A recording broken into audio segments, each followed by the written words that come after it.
बिस्मिल्लाहिर्रहमानिर्रहीम, अस्सलाम वालेकुम। प्रोग्राम इख्तिलाफ राय के साथ मैं हूं इफ्तिखार काज़मी। हुकूमत को एक और बड़ी नाकामी का सामना। इलेक्शन कमीशन ने डस्का का इलेक्शन कालअदम करार दे दिया और यह साबित कर दिया कि डस्का में धांधली हुई है, इलेक्शन चोरी करने की कोशिश की गई है। तो पाकिस्तान की तारीख का वाहिद इलेक्शन जिसमें वोट और वोटर की बजाय अमला ही चोरी कर लिया गया था। हुकूमत मुसलसल ये दावे कर रही थी कि पोलिंग का अमला लापता नहीं हुआ और इलेक्शन में कोई धांधली भी नहीं हुई, लेकिन इलेक्शन कमीशन ने इलेक्शन कालअदम करार देकर खान साहब के सादिक और अमीन होने पर एक और बड़ा क्वेश्चन मार्क लगा दिया। जिस हुकूमत पर इलेक्शन को हाईजैक करने या धांधली करने का इल्जाम साबित हो जाए, इलेक्शन कालअदम करार दिया जाए, तो फिर सवाल यह कि उसकी अखलाकी हैसियत क्या रह जाती है।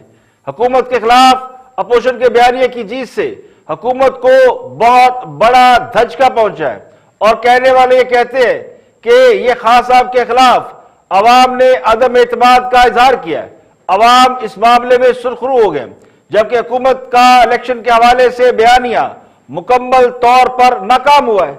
सेनेट इलेक्शन से कबल होने वाले तमाम तर ज़िमनी इंतखाबात में हुकूमत को बुरी तरह शिकस्त का सामना करना पड़ा है। डस्का और कुरम एजेंसी के इंतखाबात की शफाफियत पर भी सवालिया निशान लगाए गए थे, जिनमें से डस्का का इलेक्शन कालअदम करार दे दिया गया है, जबकि कुरम में होने वाले इलेक्शन में कबल इंतखाबात बैलेट पेपर पकड़े जा चुके हैं। तो अपोजिशन उन इंतखाबात को भी मुस्तरद कर चुकी है। तो हुक्मरान जमात NA 75 में सिर्फ 20 पोलिंग स्टेशनों पर दोबारा इंतखाबात कराने के लिए रजामंदी जाहिर कर रही थी, लेकिन मुस्लिम लीग नून की जानिब से पूरे हल्के में दोबारा इलेक्शन का मुतालबा किया गया। यह मुतालबा मरियम नवाज की जानिब से सामने आया था, जबकि हुक्मरान जमात का मौक़िफ़ यह है कि डस्का में हुकूमत ने जरा सी भी धांधली नहीं की।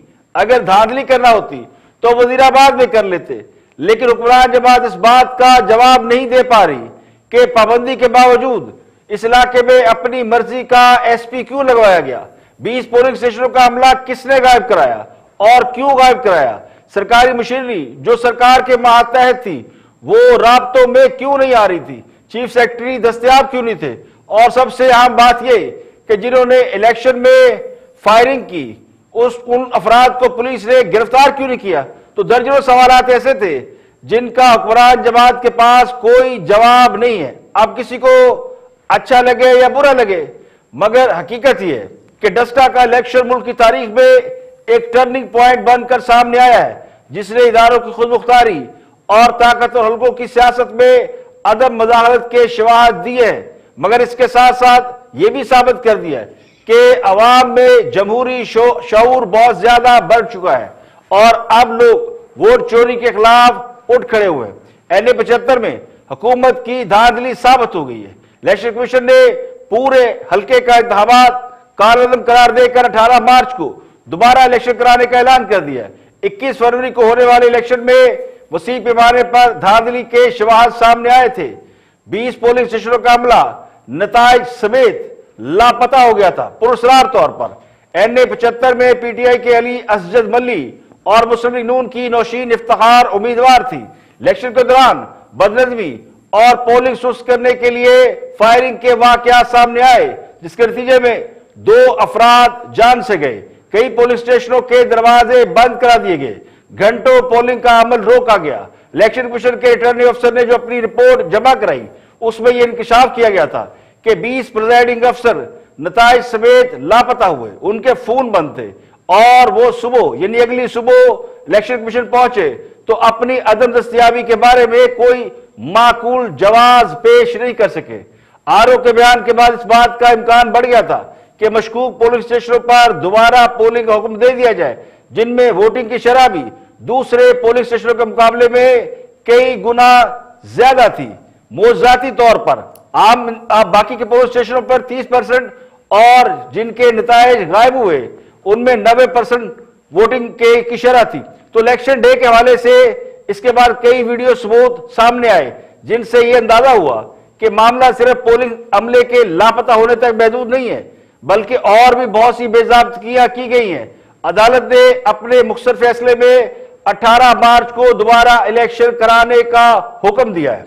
तो इलेक्शन कमीशन के फैसले के बाद मुस्लिम लीग नून ने इस फैसले पर अपने रद्दअमल का इजहार किया। इलेक्शन दोबारा ऑर्डर किया गया है और इसके लिए सबसे पहले तो हम अल्लाह ताला का शुक्र अदा करते हैं कि अल्लाह ताला ने सच और झूठ में फर्क सबके सामने आ गया। और इसमें सबसे बड़ी बात यह है कि आज एक बार फिर इमरान खान साहब उस कॉन्स्पिरेसी करते हुए पकड़े गए। तो फैसले के बाद हुक्मरान जमात की जानिब से भी इस पर रिएक्शन आया, जिसके मुताबिक तफसीली फैसला आने के बाद हुकूमत इस बात का फैसला करेगी कि क्या वो इस फैसले को कबूल कर रहे हैं या फिर इसे किसी फोरम पर चैलेंज करेंगे। पास जो भी कानूनी ऑप्शंस हैं उसको हमारी लीगल टीम बैठ के आज ही फैसला करेगी कि हमने अगला कदम क्या उठाना है। दूसरी बात कि मैं आज पाकिस्तान तहरीक इंसाफ का एक वर्कर होने की हैसियत से और जितने भी मेरे साथी खड़े हैं, हमें इस बात पे फ़ख्र है कि हमने जो वादा किया था कौम के साथ कि हमारे दौर में इदारे आज़ाद होंगे, कोई प्रेशर नहीं डाला जाएगा किसी चीज़ से भी को मुतासिर करने के लिए। हम अपने जो हुकूमती ज़राए होते हैं, जो हुकूमत के पास जो एडवांटेजेस होती हैं, हम उनको इस्तेमाल नहीं करेंगे, क्योंकि हमारी जंग ही यही है, इमरान खान की जंग ही यही है। इससे पहले इलेक्शन कमीशन में हल्का NA 75 के हवाले से समाअत तहरीक इंसाफ के नामजद उम्मीदवार अली अजद मल्ली ने अपने वकील अली जफर के जरिए ये मौक़िफ़ पेश किया कि फायरिंग हर इलेक्शन में होती है, इसीलिए शिकायत नहीं की। हर इलाके के वोटर की मर्जी है कि वो डाले या ना डाले। हल्के में बड़े पैमाने पर बेज़ाब्तगी हुई, ना खवातीन को वोट डालने से रोका गया। वकील अली जफर का कहना था कि इमरान खान ने बतौर लीडर कहा था कि 20 पोलिंग स्टेशन पर दोबारा इंतखाबात पर उन्हें कोई एतराज नहीं। बतौर उम्मीदवार अली अजद मल्ली को दोबारा पोलिंग पर एतराज है। अदालत NA 75 का इंतखाबी नतीजा जारी करे। जबकि मुस्लिम लीग नून की उम्मीदवार के वकील सुलेमान अकरम राजा ने मुतनाज़ा 20 पोलिंग स्टेशन के वोटों का फॉरेंसिक ऑडिट करने की इस्तदा करते हुए कहा कि पूरे हल्के में फायरिंग हुई है। फायरिंग करने वाला जो भी हो उससे वोटर हरासा हुए। पहली बार ऐसा इलेक्शन कमीशन आया है जो सच बोल रहा है। उन्होंने कहा कि इलेक्शन कमीशन पूरे इंतखाबी अमल का जायजा लेने के लिए बाइख्तियार है। इंतखाबी अमल के साथ शर्मनाक फ्रॉड किया गया। प्रिजाइडिंग अफसरान के मोबाइल और पुलिस के वायरलेस एक साथ बंद हो गए। तो इलेक्शन कमीशन जमहूरियत का मुहाफ़िज़ है। चीफ इलेक्शन कमीशनर ने यह कहा कि आम इंतखाबात में भी फॉर्म 45 का मसला सामने आया था। ताहम ज़िमनी इंतखाबात में इलेक्शन कमीशन को फॉर्म 45 ना मिलने की शिकायत नहीं आई। चीफ इलेक्शन कमीशनर ने हल्का NA 75 डस्का से मुतल्लिक पहले फैसला महफूज किया, उसके बाद फैसला सुनाते हुए हुक्म दिया कि पूरे हल्के में दोबारा इलेक्शन कराए जाए।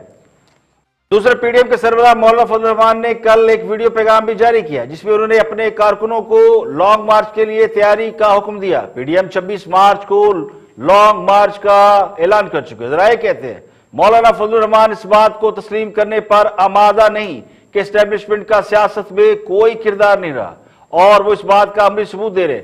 जबकि PDM की जानिब से सेनेट के मुतफिका उम्मीदवार यूसुफ रज़ा गिलानी बरमला ये कह चुके हैं कि उन्हें एस्टेब्लिशमेंट की सियासत में मुदाखलत के आसार नजर नहीं आते। तो मौलाना फजल रहमान ने आज कुरम एजेंसी और डस्का के इलेक्शन के हवाले से भी अपने तहफ़्फ़ुज़ात का इजहार किया था। यह कोई हुकूमत नहीं है, ना हुकूमत रिट है, ना हुकूमत मुल्क को कंट्रोल कर सकती है, न कीमतों पर उसका कंट्रोल है। आम आदमी परेशान है, कोई आदमी बाजार से कुछ खरीदने के काबिल नहीं रहा है और मुल्क की मईशत बैठ गई है। आपका सालाना तरक्याती तखमीना 0 से नीचे चला गया है। ऐसी सूरत हाल में हुकूमत कहाँ है? लिहाजा न 2018 का इलेक्शन था, न उसके नतीजे में बनाई गई हुकूमत है, न इस वक्त उसका कोई रिट मौजूद है। जहां पर भी रिट है उनके आकाओं का है।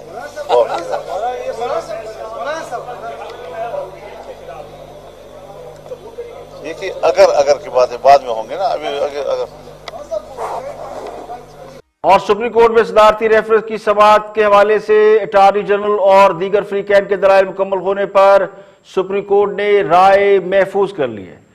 केस की समाअत हुई तो इलेक्शन कमीशन के वकील शाह जील सवाती ने कहा कि 28 तारीख तक राय दे दे ताकि इंतखाबी अमल मुकम्मल किया जा सके। चीफ जस्टिस पाकिस्तान गुलजार अहमद की सरबराही में 5 रुकनी बेंच ने सेनेट इंतखाबात ओपन बैलेट से कराने से मुतल्लक सदारती रेफरेंस पर समाअत की। इस दौरान attorney general Pakistan Khalid Javed Khan, election commission के वकील, पाकिस्तान बार काउंसिल के वकील और केस में फरीक वकला पेश हुए।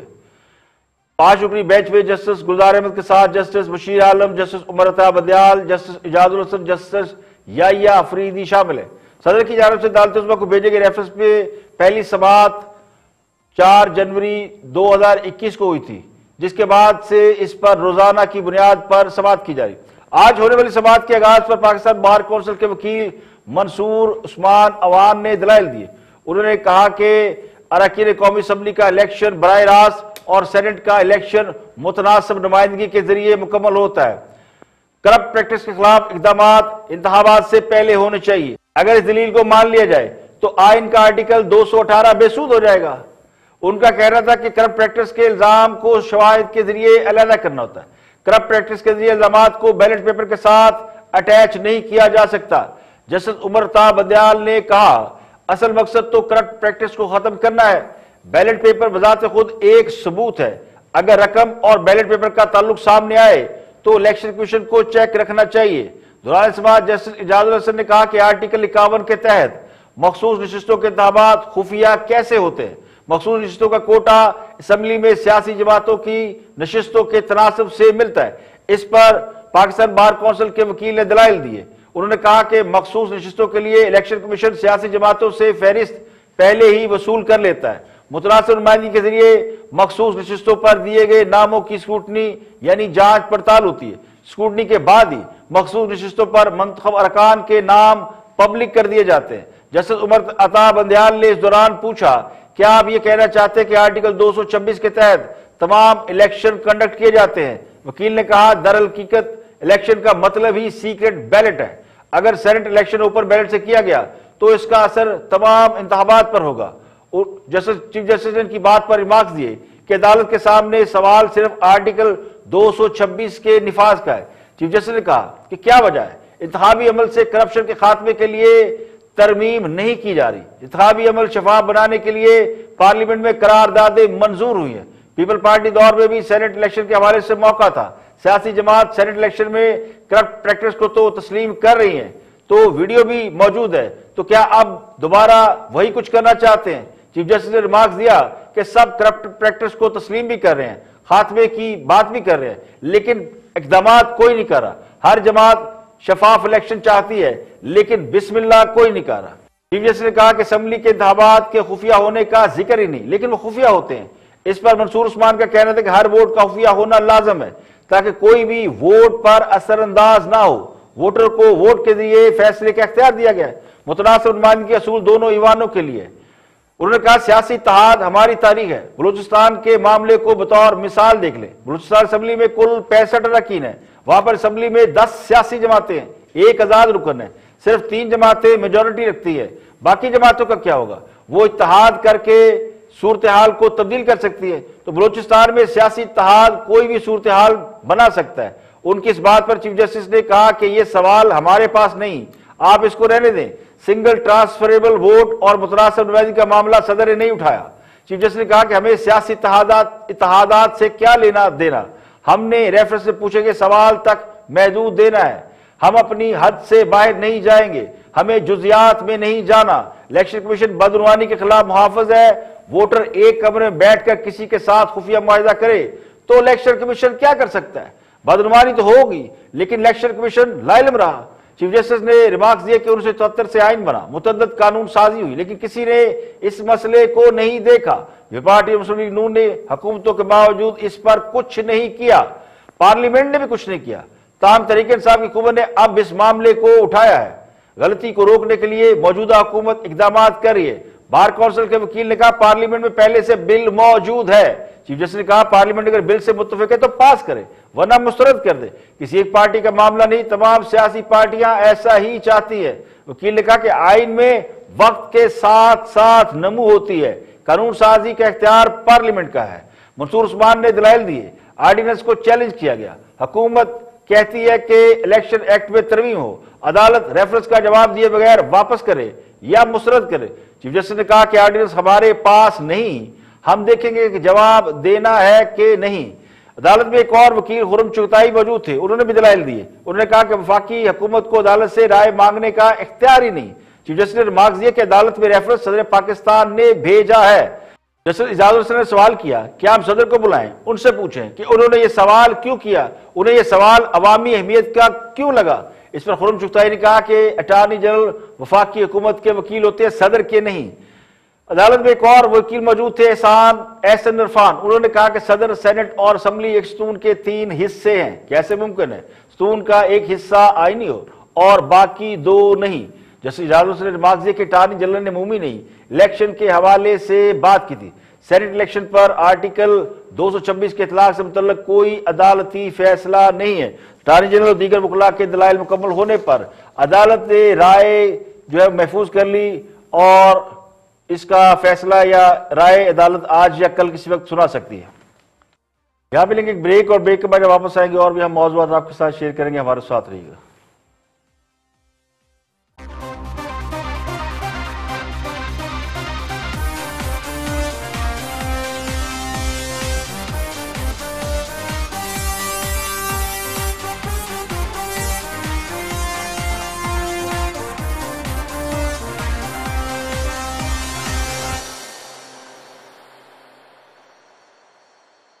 Welcome back. आप देख रहे हैं प्रोग्राम खिलाफ मैं हूं इफ्तिखार काज़मी। ब्रेक के बाद हाजिर खिदमत है और गुफ्तगू कर रहे हैं वफाकी वज़ीर इत्तलात शिबली फराज काशिफ अब्बासी के साथ। देखते हैं कि क्या फरमाते हैं शिबली फराज।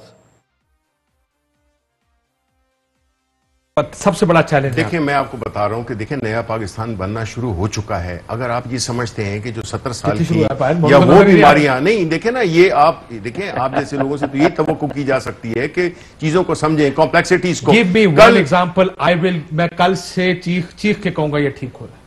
ये क्या नहीं ठीक हो रहा? निजाम कोई एक मुझे कहीं पुलिस ठीक हो रही है, पटवारी ठीक हो रहा है, अदालतों में इंसाफ बेहतर हो रहा है, कोई एक चीज मुझे आप ये बताएं, मुझे ये बताएं कि चले, अगर आप ये कहते हैं कितनी साल की हुकूमत, मैं एक बता दूं अगर देखिए ना, आपका टाइम कम है, मैं बताऊं कि विरासत का कानून बना कि नहीं बना, ये पाकिस्तान के अवाम का मसला था कि नहीं था। सेहत के लिए कार्ड जो है तो किसी हुकूमत ने ये दिया, किसी हुकूमत ने गरीब लोगों के लिए 5 मरले 10 मरले का मकान बनाया, किसी हुकूमत ने माहौलियात को वो तवज्जो दी जो हमने दी। किसी ने भी स्टेट बैंक से ऐसी रिफॉर्म्स की जो कि हमने की 2.5 साल। मियां, ये तो 2.5 साल में तो एक घर नहीं बनता। आप जो है तो एक ऐसे माहौल, कल इनके जो है मलिक अहमद जो है वो कह रहे थे कि जी ये सब पुराने पाकिस्तान में वोट चोरी होता था, वोटर चोरी होते थे। नए पाकिस्तान में पूरा अमला ही चोरी हो जाता है। पुराने पाकिस्तान में नौकरियां दस्तयाब थी तो नए पाकिस्तान में बेरोजगारी का अफरीत फैला हुआ है, घरों में गुर्बत ने डेरे डाले हुए हैं।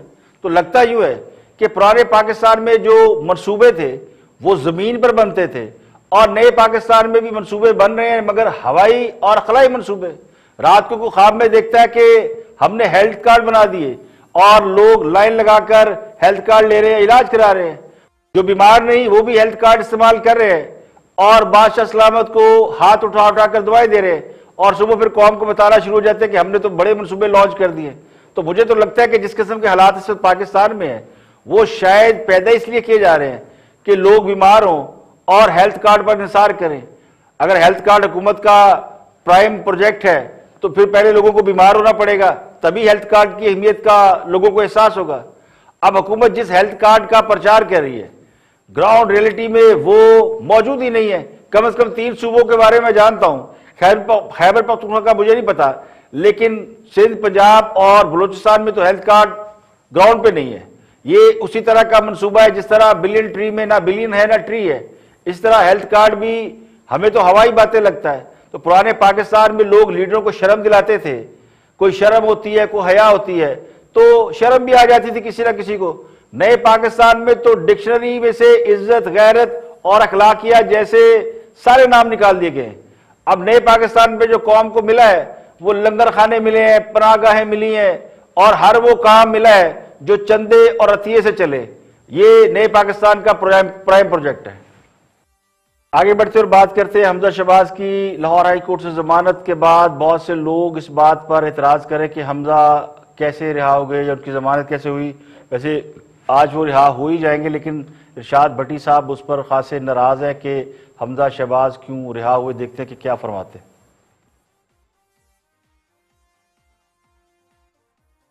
कर लें कि मनी लॉन्ड्रिंग केस में हमजा शहबाज की जमानत मंजूर। मेरी अदालत का फैसला है, मुझे मंजूर है, मैं अपनी अदालतों के साथ हूं और मुझे अपनी अदालतों का एहतराम है। मगर बहुत दुख हुआ है, तकलीफ हुई है, बल्कि गम हुआ है और रंज हुआ है। मेरे पैसे नहीं है ये कोई हमजा शहबाज ने मेरे पैसे नहीं मारे हुए या मेरे पैसों से मनी लॉन्ड्रिंग नहीं की हुई, या मैं मंजूर पापड़ फरोश या महबूब फेरी वाला नहीं हूं। यह पिछली मर्तबा जब उनकी जमानत हुई कैंसिल हुई थी, तब अदालत में क्या पूछा गया था? उन्होंने कहा था ये अकाउंट हमजा शहबाज के हैं। उन्होंने कहा हैं। उन्होंने कहा ये मंजूर और ये जो महबूब और बाकी सारों के अकाउंट में पैसे आए, उन्होंने कहा आए। उन्होंने कहा ये तो बाहर ही नहीं गए और इनके पासपोर्ट ही नहीं बने। पासपोर्ट दिखा दें, ये दुबई और लंदन से कैसे पैसे भेजते रहे। चुप। कोई रिश्ता साबित कर दें, कोई लेन देन साबित कर दें, चुप। ये है निजाम हमारा, ये है इंसाफ का निजाम हमारा, ये है हम सारे लोग, ये हम सारे इसके ये मुल्क चलेगा इस तरह। मुर्गी चोरों के लिए रह गया ये सारा कि उनकी जमानतें ना करो, धनिया चोरों की जमानतें ना करो। पकड़ लो उन सारों को, मार दो उन सारों को। कोई अभी इन टीटी राज कपूरों में टैक्स बचाना ही छोड़ कर लें, टैक्स बचाया या टैक्स चोरी किया। टैक्स चोरी जो किया है वो, जो इतनी कहानियां आई हैं वो, जो हमें सुनाई गई हैं वो। लेकिन जब मैं देखता हूं मैडम शेख के शहबाज शरीफ साहब की जमानत होती है और वो जमानती मचलके नहीं जमा करवाते और अगली जमानत तोसी भी हो जाती है, तो मेरा क्या रहेगा इस निजाम पर? जब मैं देखता हूं छुट्टी वाले दिन हमजा शहबाज की बेसमेंट में, घर के बेसमेंट में जमानत हो जाती है, तो मेरा क्या रह जाता है इस निजाम इंसाफ पर? जब मैं देखता हूं 50 रुपए। निजाम में खराबियां हैं, इसमें कोई शक नहीं, लेकिन ये जो कहानियां सुनाई जाती है वो भी तो सही हो। झूठी कहानियों और महज इल्जामात पर कौन सी अदालत किसी को इंसाफ दे सकती है? जिनको अदालत से हमजा की रिहाई का गम है या दुख है, तो इस दुख की वजह महज निजाम नहीं है, ये निजाम उन्हें भी रिलीफ देता है, बल्कि ये वो सोच है जो ये चाहती है कि सियासी मुखालफिन को फांसी से कम सजा ना हो, यानी सुजियां हो जाए गलियां ते विच मिर्जा यार फिरे। तो मैं तो कहता हूं लगा दे फांसी, मगर इल्जामात में कोई हकीकत भी तो हो। महज इल्जामात की बुना पर तो हर ख्वाहिश पूरी नहीं की जा सकती। निजाम के मुंह पर थप्पड़ मारकर आप उन्हें बेल आउट नहीं कर सकते, जिन्होंने इस निजाम में रिफॉर्म लाने के बड़े बड़े दावे किए थे और आपने उनके आगे ढोल बजाए थे। 2.5 साल से सिर्फ नफरत और इल्जामात की सियासत को परवान चढ़ाया जा रहा है। अब फैसल वाडा को सेनेट का इलेक्शन लड़ने की इजाजत मिल जाए और परवेज रशीद को सेनेट से बाहर कर दिया जाए, तो इसमें अदालती निजाम का कसूर नहीं, बल्कि ये वो माइंड सेट है जो सिस्टम को लपेट में लिया हुआ है। अब मंजूर पापड़ वाला, टीटी और हुंडी की कहानियां हम सब ने सुनी है, लेकिन कहानियां बनाने वाले भी कहानियां बनाते हैं। अगर वो सच होती तो अदालत किसी को जमानत पे ना छोड़ती, सजा सुना चुकी होती। 20 माह का अरसा एक तवील अरसा होता है, तो 20 माह तक एक शख्स को कैद में रखकर भी अगर उस पर रियासती इदारे, पूरी हुकूमत मिलकर इल्जामात साबित नहीं कर सकी, तो फिर उन इल्जामात को सच कौन मानेगा? वैसे भी वो खुशामदियों का एक मलामती फिरका ये समझता है कि वो खुद पर मलामत करके कौम की खिदमत कर रहा है, तो वो अहमकों की जन्नत में रहता है। यहां पे लेके एक ब्रेक, और ब्रेक के बाद वापस आएंगे और भी हम मौजूआत आपके साथ शेयर करेंगे। हमारे साथ रहिएगा।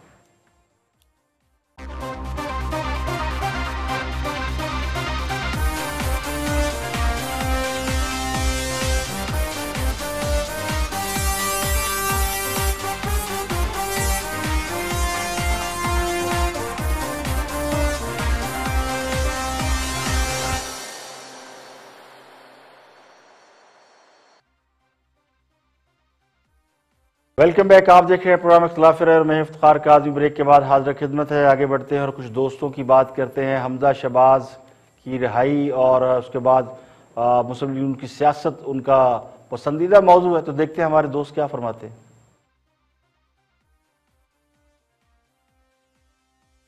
कि भाई उन्होंने पूछा अदालत ने कि भाई इतने महीने हो गए हैं तो क्या हुआ, उन्होंने कहा अभी भी 1 साल लग जाएगा। तो उन्होंने कहा फिर ये मुनासिब नहीं है कि बेल ना दी जाए। बिल्कुल सही है। तो यानी और मेरिट्स ऑफ द केस, उसके हकायक जो है या वाकयात या दस्तावेजी सबूत जो है उस बहस नहीं की गई। Merits of the case have not been discussed in this bail judgement in this bail application case. उसमें उन्होंने मेयर के इतनी देर उनको जेल में हो गई है, हार्डशिप का केस है और अभी 1 साल और केस मुकम्मल होने में लग जाएगा। तो ये किसी ने नहीं पूछा कि भाई सुप्रीम कोर्ट ने जब कहा 3 महीने में केस खत्म किया करे तो उसका क्या हुआ है। बहरहाल जमानत तो उनकी हो गई है, एक नई दुनिया है। और हमजा शहबाज की जमानत का हमने रात भी जिक्र कर दिया है और आज ये भी कह दे कि शहबाज शरीफ सूनर और लेटर उनकी जमानत हो सकती है। और मरियम नवाज के लिए विद इन पार्टी जो 1 हॉर्स रेस थी उसका इख्तिताम हो गया आज, क्योंकि बाकी जो भी लोग थे उन्होंने मरियम साहबा की अंधाधुंध अग्रेसिव पॉलिसी जो एस्टैब्लिशमेंट के खिलाफ, जो फौज के खिलाफ, जो पाकिस्तानी मफादात के मुतल्लिक उनका रवैया है, उसके ऊपर जो थी पार्टी मलिया मेट हो गई थी, लेट गई थी और कोई अंदर से उनको समझा नहीं रहा था कि आप जिस रास्ते पर जा रहे हैं ये मुल्क के लिए, पाकिस्तान के लिए, कौम के लिए और पाकिस्तान की खालिक जमात मुस्लिम लीग के लिए कोई अच्छा। लगता ही हो कि खान साहब को भी उनके मुशीर, दरबारी और खुशामदी मरवा रहे हैं, जिन्होंने पहले उन्हें मशवरा दिया था कि शहबाज शरीफ और हमजा शहबाज को पकड़ के जेल में डाल दें, और अब उन्हें मशवरा दिया जा रहा है कि उन्हें रिहा करें और मरियम की सियासत खत्म कर दें। तो खान साहब अगर दूसरों की सियासत खत्म करने की बजाय और जाली दानश्वरों के मशवरे कबूल करने की बजाय अगर अपनी परफॉर्मेंस पर तवज्जो देते तो पता नहीं कहां के कहां पहुंच चुके होते। कल भी ने नवाज शरीफ की सियासत खत्म करने के मशवरे दिए जाते थे और आज कहा जा रहा जी मरियम बहुत बड़ा खतरा बन गई है, शहबाज शरीफ को छोड़ दे, हमजा शहबाज को छोड़ दे। तो मैं तो पहले से कह रहा हूं कि शहबाज शरीफ और हमजा शहबाज को रिहा करके मुस्लिम लीग नून में क़यादत का बहरान पैदा करने की बाकायदा प्लानिंग की गई है, एक साजिश है, कॉन्स्पिरेसी है। अब वो साजिश कामयाब नहीं हो सकती। वो कहते हैं पुलों के नीचे से बहुत सा पानी निकल चुका है। इन हालात में मरियम नवाज बहुत आगे निकल चुकी है और मुस्लिम लीग नून को रिलीफ मिलने से, यानी अगर हमजा की रिहाई होती है या हो गई है और शहबाज शरीफ की भी होती है तो इससे पीडीएम और मजबूत होगी। पंजाब की सियासत में शहबाज शरीफ और हमजा शहबाज का बहुत अहम रोल है, तो दोनों खान साहब को टफ टाइम दे सकते हैं।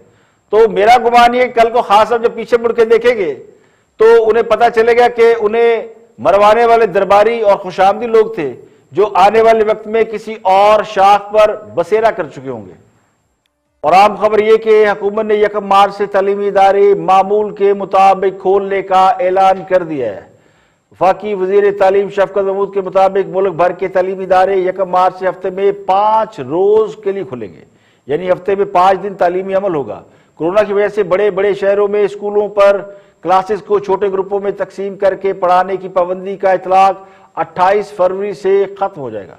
शफकत महमूद के मुताबिक कुछ बड़े शहरों के स्कूल 28 फरवरी तक मरहलावार क्लासेस लेंगे और उसके बाद हालात मामूल की जानिब चले जाएंगे और रेगुलर क्लासेस होगी। इसके अलावा एनसीओसी ने मुल्क भर में मज़ारात खोलने, शॉपिंग मॉल के औकात बढ़ाने, होटलों में इंडोर डाइनिंग की सहूलत फराहम करने की इजाजत दे दी है।